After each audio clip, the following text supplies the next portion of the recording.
देखो, चूक हो जाए तो देवराज इंद्र पद से भी दुर्गति हो जाए। यहाँ के चक्रवर्ती सम्राट महाराज नहुष बहुत यज्ञ की और बहुत पुण्य किया, उसके प्रताप से वो त्रिभुवनपति देवराज इंद्र पद पर बैठे। और जब इंद्र बन गए तो वासना तो बहुत प्रबल होती है ना, तो उनको लगा जब इंद्र बन गए तो इंद्र की पत्नी इंद्राणी हमारी पत्नी होनी चाहिए। उन्होंने सूचना भेजी, वो अपने गुरुदेव बृहस्पति की शरण में गई। तो उनका इस समय वो त्रिभुवनपति पद पर विराजमान है और मेरी आज्ञा भी वो नहीं मानेगा। अब तुम ही उपाय करो जिससे तुम बच जाओ, उसको समय दो। तो समय दिया। अब वो जब समय आया तो काम की वेग वृत्ति फिर बृहस्पति की शरण में गई। उनका भगवान वो तो समय भी आ गया। उनका उसको बोलो कि देव ऋषियों को पालकी में जोत करके लाओ तो हम तुम्हें स्वीकार करेंगे।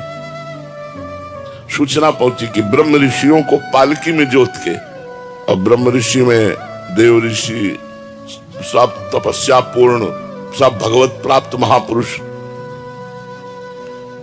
कुछ आगे लगे कुछ पीछे लगे। संस्कृत में तेज चलने को कहते हैं सर्प सर्प सर्प। और वो ब्रह्म ऋषि तृण पत्ता दूब घास खा करके रहने वाले, एक लात मारी सामने जो ऋषि थे, और वो ऋषि दुर्वासा थे। उन्होंने मुड़ करके कहा, तो हम ब्रह्म ऋषियों के ऊपर शासन करना चाहता, जा सर्प योनि को प्राप्त हो जाए। तो सीधे देवराज इंद्र पद से अजगर की योनि को प्राप्त हुए। सोचो, त्रिभुवनपति कितना बड़ा पद है, तीनों लोकों का स्वामी, और कर्म बिगड़ गया तो अजगर की योनि को प्राप्त होता है। तो भगवान से विमुख होकर हम भारत के कोई बहुत बड़े पदाधिकारी हों और भगवान से विमुख हो और मनमानी आचरण करते हो तो हमारी दुर्गति पक्की है ना।